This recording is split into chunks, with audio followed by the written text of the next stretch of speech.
Welcome to Student Investors edition on debt versus equity outlook for the remaining 2020. The title would be Volatility to Continue Ahead. Let's take a quick look at the background setting for the 2020. So debt versus equity is the debate that we're going to take for now. We're going to split it into two sections. One is pre, that is the review, 1 year and 3 year, and the other is the outlook for whatever is remaining in 2020. We're going to take the help of the business line MF tracker. So that's here, the star track, and we're going to get into detail of that. This is for equity, this is for debt, right? And we're going to get into the detail of that and explain what's in store for 2020. So we will talk of equities generally, and then we'll talk about mutual funds and the different buckets within equity, but just the mainline index, the Nifty 50. So if you look at that in the last 1 year, from mid-July to last year to today, we're down about anywhere between 5-7%. If you go back to 2 years, we're down 2%, and if you go 3 years, we are probably up 7-8%. Now that's the Nifty index per se.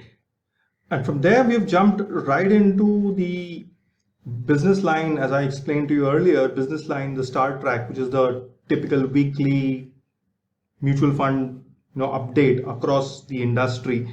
Now I'm just going to stick at this level only to large cap funds, and we just saw what happened to Nifty in the last 1 year, 2 year also in this case, but 1 to 3 year time frame.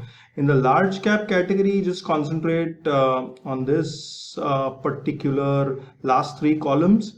If you'll see, the 5-star rated funds right up to the 1-star rated funds have delivered in the 1 year category, typically single digit, low single digit, in certain cases mid-teen digit negative returns. Barring just one odd fund which is given positive, very low single digit returns. In the 3-year category, which is the predominantly people have waited for the 3 years, there again there's a complete split. The highest one is given 10%, slightly much better, I would say, than the mainline index. 1 or 2 funds have done that, but predominantly on an average it's been either flat or negative. Low single digit returns where possible in the last 3 years, nothing to write home about in the large cap funds space.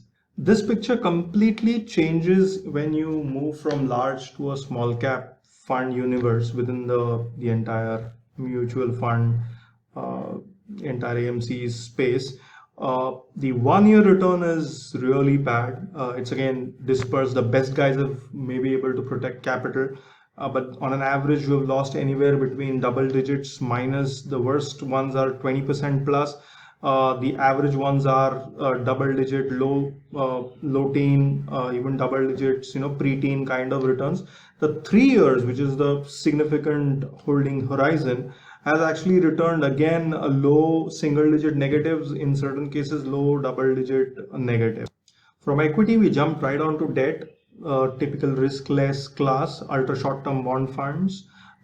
In the last 1 year, ultra short-term bond funds have carried the legacy of what they have done in 2019 right into 2020 as well. Pretty strong performance. Ultra short-term category, no exit loads, quick, very high liquidity. You can park money for less than a week time frame without any, so you can typically put money in during the weekends there, and you end up getting single digits, but in most cases high single digits, and that's the return to be in the last 1 year category.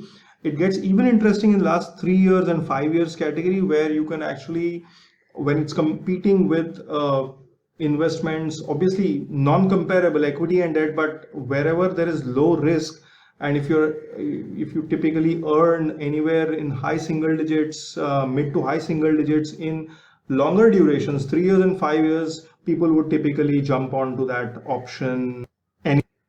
Well, now from that, you move directly to dynamic bond funds. Now, dynamic bond funds typically would have the fund manager taking active bets, change duration, change interest rate, take an interest rate call on what he holds, how long he holds, and switch very fast between duration, shorter or longer dynamic bond funds.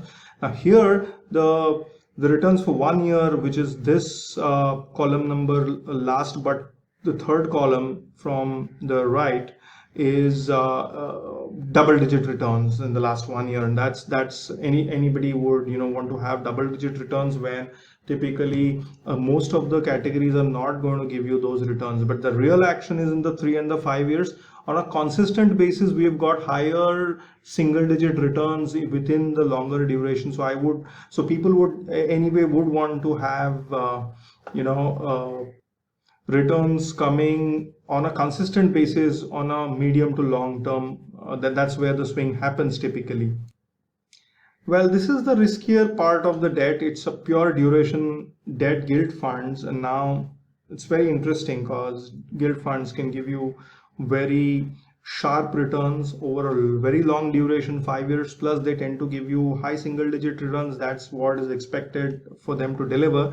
In this case, they have given on a consistent basis in the 2019 2020. So far they have been able to push that envelope higher in the double digits. So it's been teen returns, low teen returns in certain cases, but very close to teen returns in the 1 year category.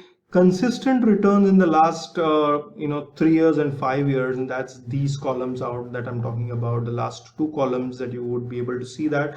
And any person would really love to have also on an ex-post basis though, which means only when you're looking back, when you're doing a review, we are saying that the returns are sort of extremely good, double-digit returns, but there's a lot of volatility involved when you go from 3 months to 3 months or quarter to quarter during when you're living that period. So there's a lot of volatility as you go. But yeah, if the general direction of interest rates are lower, then these funds will typically end up getting double-digit returns in durations which are medium term, short to medium term duration. That's where gilt funds have done over the last 3 years, hands down, as compared to equities. Now we'll quickly move on to the outlook for the 2020 or the rest of 2020 for both of these assets. So let's talk about debt first for the outlook for the rest of 2020. We are here on the 10-year bond yield. Okay, so we are at 5.8, and this is just the kind of 1 year, the way that things have moved for the last 1 odd year. And then if we actually look at the longer duration for the 10 years, you can see that we are still not at the bottom. The bottom was at about 5, possibly 5.08, and we are still about 75-80 basis points. This was in 2004. Again, this was in 2008, the global financial crisis. We hit 5.25 that for a very brief while though, and then markets really rebounded. But the difference between the last global financial crisis about 12 years ago and today is that there's been a gradual deterioration, and then there's a rapid because of the COVID impact in 2020 since the start of the year to today, and then obviously there's a global slowdown as well. So if you look at what the yield curve is, I'm going to flip now to where the entire yield curve is. All right, so we already saw the 5.81 out here in the 10 years, and then for the long duration 15 year, the 2034, we are at about over 6. It's 6.16. There's a long way to go, I believe, between 5.8 to 6.15 towards where we need in terms of where the demand is just collapsing. We already have a April to June washout, possibly now July to September washout. So you're talking about basically a complete first year, the first half of the entire fiscal 21 being a washout. With that kind of a background, and where do we see the demand going? We'll have to again flip to the GDP numbers, and that's where the problem is. So whatever has happened to the 10 years and the 15 years, we will see that that has pretty much happened to the shorter, the 1 year, 3 year, and 5 year as well. But before we get to that, look at the demand destruction in this last 1.5 years. So it's been, or rather, I could say 2 years, from July 2018, the GDP growth rate of 7% plus is right now in the first quarter down to 3%.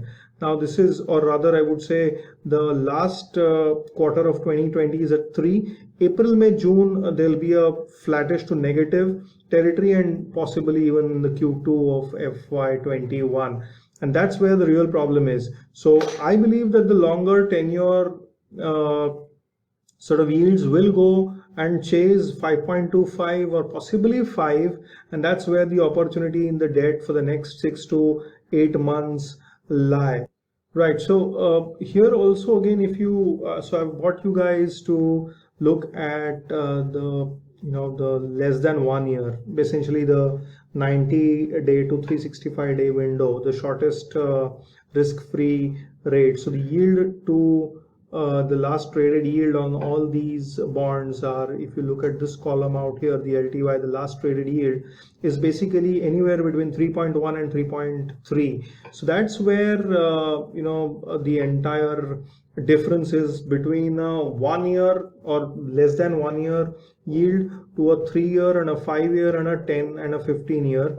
So there's a 220 basis points differential, and that's where we would imagine that these yields for the shorter duration, because of the lot of supply, has settled more or less, maybe 10-15 basis points on these numbers. But on the longer duration, there is still a long way to go in terms of, and that I would believe would come in the next 6 months to 8 months time frame. So whatever was explained by flipping you around in charts is explained in one single chart out here, which is the differential between a 3 year and a 10 year. For India, obviously there's an increase by 164%. So what we are saying here is basically we had gone from under 200 basis points of differential to almost we've added actually almost 80 to 90 basis points out there on a rough side. So that's where the problem is. Unless this differential reverts to the normal scenario, and that's where it's not that the 3 month is going to rise, it's the 10 year that's going to fall. And my sense is that will happen in the next 6 months, and that's where the debt opportunity is at this moment. So flipping back to equity, and that's where the problem is. So there are two takeaways. One, debt would continue to deliver high single digits returns in the next 6 months to 9 months time frame, which means it's still not time to get out of debt and switch back to equities, because the COVID crisis is going to get over in the next 3 months.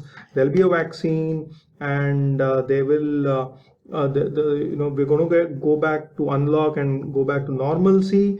I think the market's already factored in that in the last 3 months post March fallout here, and that the market is actually trying to get its feet back, but that's I don't think there's a case for that yet.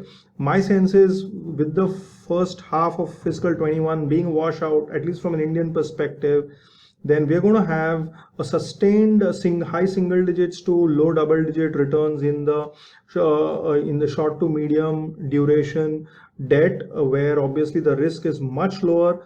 And then there's an outside chance that the yields would collapse in the credit risk fund also, which has seen a lot of pressure in early 2020 and 2019 as well. That's going to rapidly collapse in terms of there's a lot of money to be chased there, and therefore those returns would be there for making in the next 6, 8, 9 months, which is the AA plus AAA kind of paper. So that's the credit risk portion of the. And finally, the government securities, the 10-year constant duration funds, there's a final little juice left out those, where the returns could again be higher single digits for another year, and that's been for the last sort of 3 years there.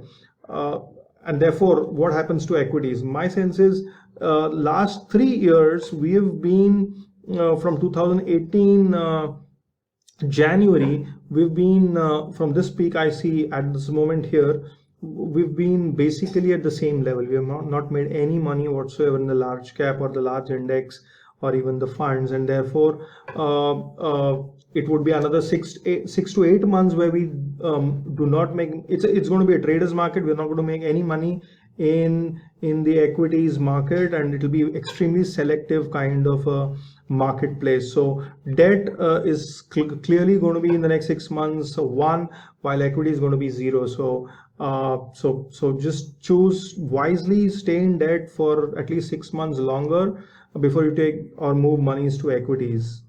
Thank you very much for watching.